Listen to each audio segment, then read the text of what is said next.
Hello anime lovers, स्वागत है आप सभी का एक और नए एपिसोड पर। और आज हम जानेंगे इसकी आगे की कहानी को, जहां पिछले एपिसोड के आखिर में हमने देखा कि सिटी लॉर्ड की बेटी लिनफेन को वाइन सर्व करती है और साथ ही कहती है अगर लिनफेन को इससे भी कुछ और मजेदार चाहिए तो लिनफेन उसके कमरे में आ सकता है। जिसके कुछ देर बाद हम लिनफेन को देख पाते हैं सिटी लॉर्ड के मेंशन के ही एक बैल्कनी पे, जहाँ पर वो आसमान की ओर देख रहा होता है, जहाँ पर लिनफेन मन ही मन सोचता है कि अभी के लिए शायद यही फैमिली उसके ऊपर और कोई हमला नहीं करेगा। तब तक के लिए वो फोनिक्स रोब घोस्ट स्पिरिट को भी अपने टीम में शामिल कर लेगा, जिसके बाद उसके पास 2 नहीं तो 3 एविस रैंक के तीसरे स्तर के घोस्ट स्पिरिट हो ही जाएगा और वो ए फैमिली को पूरी तरह से खत्म कर पाएगा। ये सोचकर लिनफेन अपने हाथों में पकड़ी उस गोल्डन लीफ को तोड़ देता है और अगले ही पल वो दोबारा से फोनिक्स रोब घोस्ट स्पिरिट के महल के अंदर पहुंचता है। लेकिन ये क्या, वहाँ पर कोई भी मौजूद नहीं था। ये देख लिनफेन जाकर उसी थ्रोन पर बैठ जाता है। उसे वो थ्रोन थोड़ा कंफर्टेबल लगता है, लेकिन तभी उसे अपने आसपास किसी की होने का एहसास होता है। उसके पीछे कुर्सी के अंदर से ही फोनिक्स रोब घोस्ट स्पिरिट बाहर आता है। अचानक अपने पीछे फोनिक्स रोब घोस्ट स्पिरिट को देख लिनफेन हैरान हो जाता है और तुरंत ही कुर्सी से उठकर हिचकिचाते हुए कहता है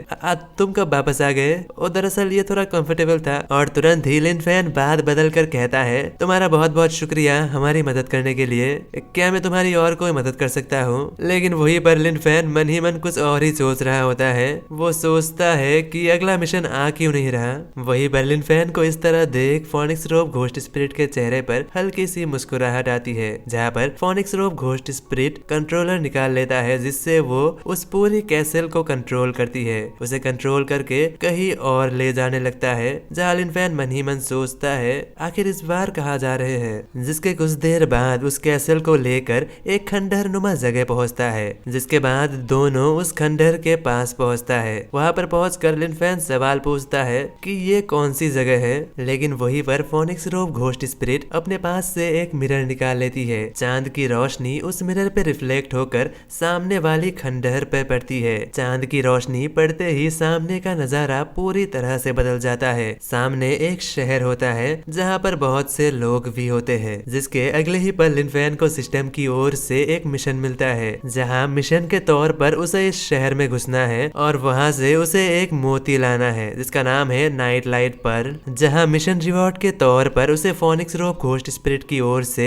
10 कॉम्पिनियन फेवरेबिलिटी पॉइंट मिलने वाला था। साथ ही उसे सिस्टम आगाह करता है कि वो इस शहर के अंदर अपने किसी भी घोस्ट स्पिरिट को समन नहीं कर सकता। सिस्टम की इस नोटिफिकेशन को सुनकर लिनफेन समझ जाता है ये बिल्कुल घोस्ट टेम्पल और साथ ही घोस्ट पेंटिंग की दुनिया की तरह ही है, जहाँ पर वो किसी भी घोस्ट स्पिरिट को समन नहीं कर सकता, जिस वजह से लिनफेन को अपने ऊपर ही डिपेंड रहना होगा। जिसके बाद हम देखते हैं लिनफेन के पास दो घोस्ट आर्मर थे, जिनमें से एक उसे घोस्ट हॉर्स को हराने के बाद मिला था और दूसरा ब्लैक बोन घोस्ट स्पिरिट को हराने के बाद। जिसके बाद लिनफेन घोस्ट पेंटिंग को उन दोनों आर्मर को इन्फ्यूज्ड करने को कहता है। साथ ही सिस्टम से नोटिफिकेशन आता है फ्यूजन पूरा हो रहा है। फ्यूजन पूरा हुआ, जहाँ पर उस नई आर्मर की एबिलिटीज के बारे में बताया जाता है। Physical rebound 100%, ghost magic resistant plus 50%, agility plus 20%, जहाँ पर लिनफेन के स्वॉर्ड के बारे में भी बताया जाता है। Sword slash hit 100%, strength plus 30%। जिसके साथ ही लिनफेन अपनी नई कवच को पहन उस बैरियर के अंदर पहुंचता है। अंदर पहुंचते ही उसे अपने आसपास बहुत से लोग दिखते हैं। लोग पुराने जमाने वाले कपड़े पहने हुए थे। हर कोई एक दूसरे से बातें कर रहा था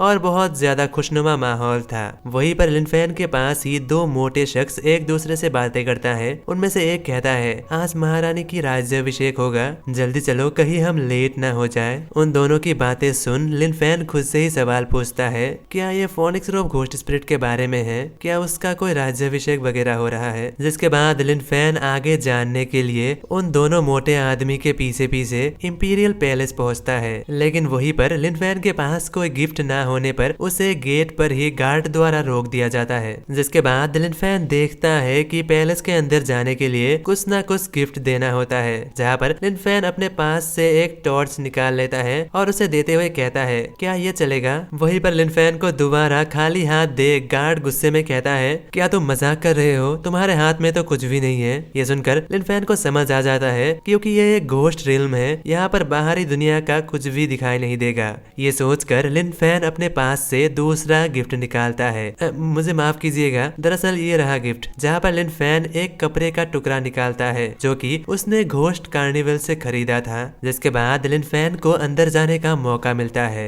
वही अंदर बहुत से लोग मौजूद थे। वहीं पर एक सिपाही आगे आकर अपनी दमदार आवाज में कहता है, सभी लोग शांत हो जाइए, सेरेमनी शुरू होने वाला है। और इसी के साथ महारानी सीढ़ियों से चलते हुए ऊपर आती है। महारानी को देखते ही हर कोई उसकी जयकारे लगाने लगता है। जहाँ पर महारानी और कोई नहीं बल्कि फोनिक्स रोब घोस्ट स्पिरिट ही होती है। लिनफेन फोनिक्स रोब घोस्ट स्पिरिट की पूरी बॉडी को देखता है लेकिन वहाँ पर उसे कोई भी मोती दिखाई नहीं देता। लिनफेन सोचता है कि शायद मोती कैसल के अंदर होगा। ये सोचकर लिनफेन सद के ऊपर चढ़ जाता है और कैसल के अंदर जाने ही वाला था कि तभी आसमान के ऊपर एक और दूसरा घोस्ट सिटी अपीयर होता है और उसे अपीयर होते ही हर कोई पैनिक करने लग जाता है और लोग बेहोश होने लगता है। लेकिन अचानक खतरे को महसूस कर टोंग टोंग बाहर आने लगती है। ऐसा होते ही लिनफेन दोबारा से बाहर फोनिक्स रोब घोस्ट स्पिरिट के पास आ जाता है। खुद को बाहर देख लिनफेन समझ जाता है कि उस शहर के अंदर किसी भी घोस्ट स्पिरिट को समन नहीं किया जा सकता। जिसके बाद लिनफेन दोबारा शहर के अंदर जाता है। फिर से कहानी शुरू होती है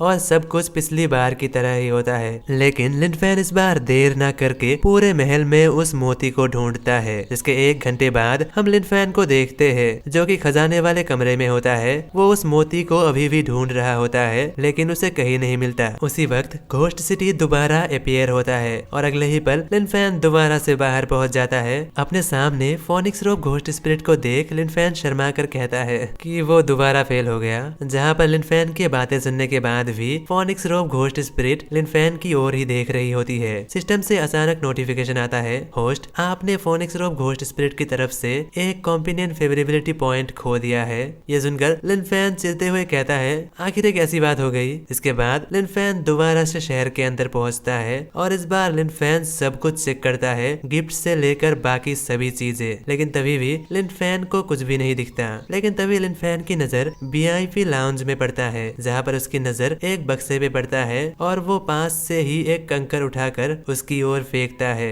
बक्सा खुल जाता है और उसके अंदर ही वही मोती होता है। लिनफेन तुरंत ही अंदर की ओर जंप लगा देता है। सभी गार्ड्स किसी अनजान शख्स को उसकी ओर आते हुए देख उसे रोकने की कोशिश करता है लेकिन लिनफेन को कोई भी नहीं रोक पाता। जहाँ लिनफेन उन सभी को एक पल में हराकर उस मोती को लेने के लिए आगे बढ़ता है लेकिन अगले ही पल उसके सामने से मिराज टूट जाता है और वो दोबारा से फोनिक्स रोब घोस्ट स्पिरिट के पास पहुंच जाता है। लिनफेन अपनी खाली हाथ को देख मन ही मन सोचता है शायद से वो जादुई दुनिया बड़ी चेंजेस संभाल नहीं सकता। वहीं पर लिनफेन बाहर निकाले जाने के बावजूद भी इस बार परेशान नहीं होता। वो जुआनहुआ को बाहर निकालता है और उसे उसी कपड़े का पीस देते हुए कहता है, जुआनहुआ क्या तुम एक घोस्ट ड्रेस बना सकते हो?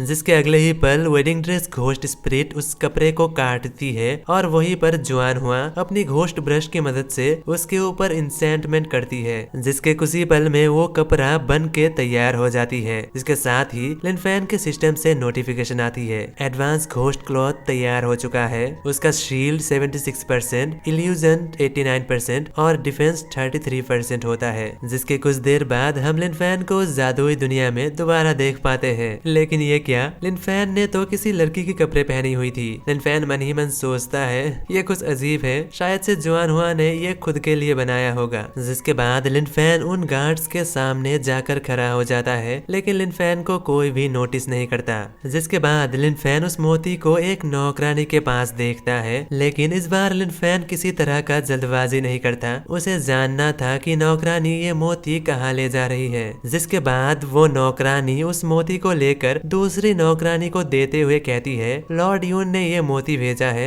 सुनने में आया है कि ये मोती महारानी के बीमारी को ठीक कर सकती है। उस नौकरानी की बातें सुनकर दूसरी नौकरानी उस मोती को ले लेती है और कहती है, बाकी सब मुझ पर छोड़ दो। जिसके बाद लिनफेन उस दूसरी नौकरानी के पीछे जाता है जहाँ नौकरानी एक स्नान घर में पहुँचती है और वहीं पर लिनफेन पीछे पीछे अंदर की ओर जाता है। लेकिन तभी अचानक लिन फैन की नजर सामने की ओर पड़ता है, जहाँ पर फोनिक्स रोब घोस्ट स्पिरिट पूरी तरह से बिना कपड़ों के थी। फोनिक्स रोब घोस्ट स्पिरिट पीछे की ओर मुड़ती है और कहती है उसे मेरे पास लाओ। वहीं पर फोनिक्स रोब घोस्ट स्पिरिट को अपने सामने बिना कपड़ों को देख लिन फैन अपना चेहरा दूसरी ओर घुमा लेता है, जहाँ पर फोनिक्स रोब घोस्ट स्पिरिट उस मोती को लेकर पानी में डाल देती है और साथ ही खुद भी पानी में डुबकी लगा देती है। जिसके कुछ देर बाद फोनिक्स रोब घोस्ट स्पिरिट दोबारा पानी से बाहर निकलती है और कहती है ये कुछ बेहतर है। साथ ही वो पूछती है कि सेरेमनी कब शुरू होने वाला है, जहाँ नौकरानी कहती है लगभग 2 घंटे बाद। तभी लिन फैन की नजर महारानी के शरीर के ऊपर पड़ता है, जहाँ महारानी के शरीर पर बहुत से चोट के निशान थे।